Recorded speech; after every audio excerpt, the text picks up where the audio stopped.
ngayon dito sa Quezon City, mga kagalato. Dahil wala tayong ride out today, no ride out, no problem. Let's do the exercise. So, let's go! Check muna tayo, mga kagala. Ako tayo mag-start mag-exercise. At 55.30 within our goal. So, tara, exercise na tayo.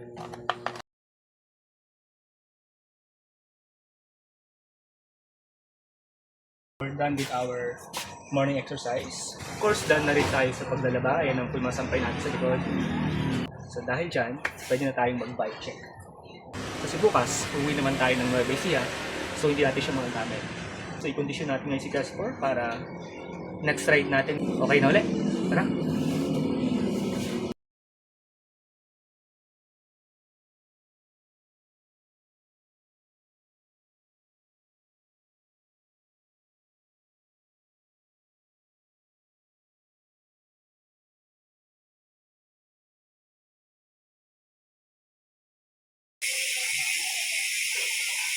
So yan mga kabalo, okay na ating bike mo.